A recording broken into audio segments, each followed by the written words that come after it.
Jadi bahwa di dalam Al-Quran itu terdapat dua bentuk hubungan seksual yang diizinkan. Yang pertama itu hubungan seksual dalam kerangka perkawinan. Yang kedua hubungan seksual dalam kerangka milkul yamin.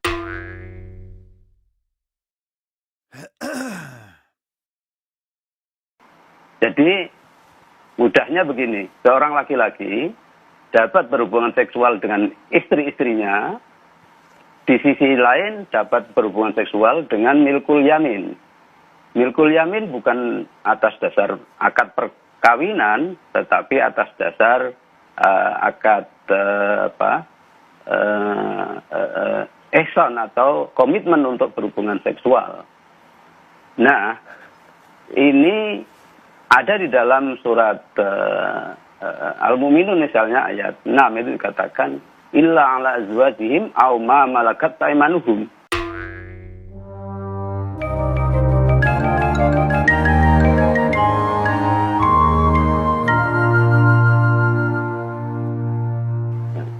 Jadi diizinkan melakukan hubungan seksual dengan istri atau dengan milkul yamin. Siapa milkul yamin? Ya adalah partner seksual selain istri, gitu.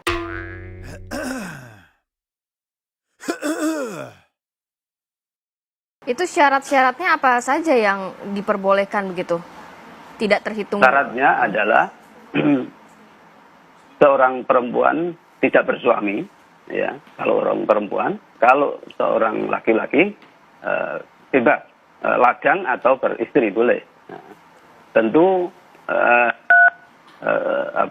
sudah dewasa, berakal sehat. Nah, kemudian tidak dilakukan secara zina. Zina di sini yang dimaksud oleh Syahrul adalah hubungan seksual secara terbuka atau eksibisionis. Sementara di tempat tertutup atau eksklusif adalah halal, ya boleh.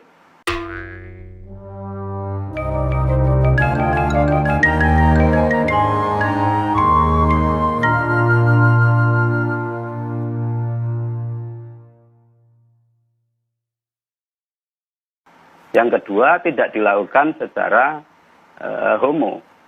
Yang ketiga, tidak dilakukan dengan mantan istri bapak atau ibu tiri. Ya.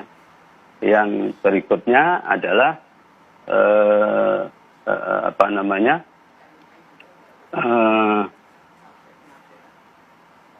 hubungan darah. Iya betul, maharim, ya tidak ada hubungan darah atau incest, ya. Baik, ya, Pak ya. Abdul Aziz. Ya, di luar itu boleh. Pak Abdul Aziz, Anda menyatakan hanya berlandaskan komitmen, suka sama suka, tanpa ada landasan agama. Iya betul, suka sama suka, tidak ada landasan agama.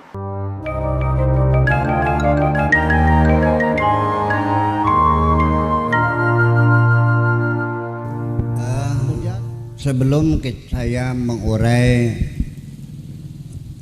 perkawinan milkul yamin, di dalam tradisi Islam perkawinan itu namanya akdun nikah, betul nggak? Akad nikah. Saya mau urai dulu. Akada itu, akdun itu artinya kontrak, transaksi, MOU, betul nggak? Jual beli, akad. An-nikah itu bahasa Arab, maknanya al-wat'u. Al-wat'u itu adalah dukhulu zakari fil farji, seksual penetrasi namanya. Oke?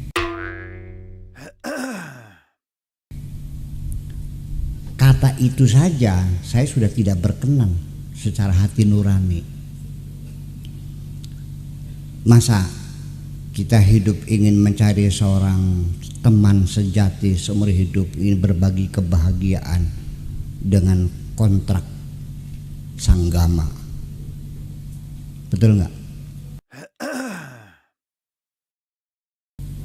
Kemudian lagi ini pernikahan kita bongkar semuanya biar tahu semuanya. Sebelum ada undang-undang perkawinan kita di sini, umat Islam 1400 tahun lamanya, betul nggak? Suami diberi kekuasaan mutlak luar biasa, bisa menceraikan istrinya kapan saja tanpa ada pembelaan hukum, betul nggak? Sampai dengan bergurau pun guyonan nggak jadi. Bayangkan gimana nasib perempuan sama-sama ini, betul nggak?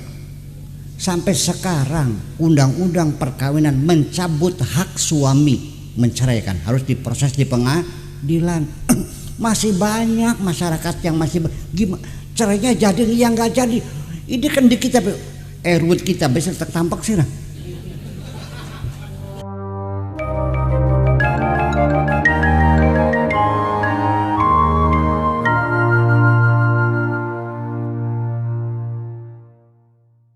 Dulu Islam membolehkan kawin anak-anak dikawinkan sah.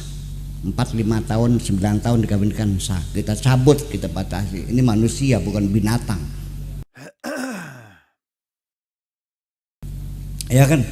Kawin paksa dulu 1400 tahun diperbolehkan kawin paksa asal perawan dan walinya wali mujbir, bapak kandung. Itu suka tidak suka dianggapnya sah. Bayangkan gimana nasib umat Islam. Kita bikin undang-undang perkawinan di sini. Itu pun di demo besar-besaran kok. Maunya apa sebetulnya ini? Ini persoalannya. Jadi orang tuh kalau sudah namanya isu agama itu sepertinya seperti kayak wis yakin majeng surga kah? Ini budaya. Paham nggak? Ini budaya. Nah jadi itu disertasi doktor di Sunan Kalijaga. Ini isu itu sudah lama sebetulnya, sejak mulai tahun 71 saya di Irak juga sudah muncul ide semacam itu ya. Tetapi tetap saja pada akhirnya kajian-kajian macam itu kita tidak jujur kalau kita tidak melalui jalur kajian antropologi, paham nggak? Kita juga butuh pada kola ta'ala, kola rasul, kola asal kabeh kola kan ya. Iya. Jadi milkul yamin ini sebetulnya adalah langkah kemajuan dari perjuangan umat Islam. Yang dulu tradisi berlaku di dunia tidak usah dikawini, langsung dipaceki aja, nggak apa-apa. Selesai. Jadi namanya budak, ya kan begitu. Beli di pasar udah dipakai. Ya. Ya suruh masak segala macam, nanti malam dikeloni kan gitu. Perbudakan masih menjadi tradisi dunia di mana-mana, bukan di harus saja di Eropa juga sama. Ya. Di Amerika juga sama, ya kan? Belum lama perbudakan dibebaskan tuh. Nah, milkul yamin itu merupakan langkah kemajuan dalam Islam.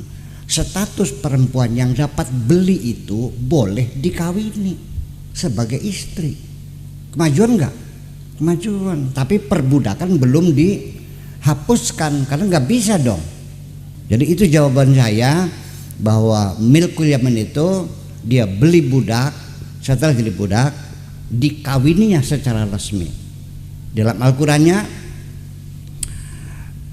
wa in khiftum alla ta'dilu fawahidatan wa in khiftum alla ta'dilu la wa in khiftum alla tuqsitu fil yatama fankihu ma taba lakum minan nisa'i masna wa thulatha wa ruba'a wa in khiftum alla ta'dilu fawahidatan. Kalau kamu tidak kira-kira tidak bisa berbuat adil dengan istri-istri itu, maka sebaiknya satu saja.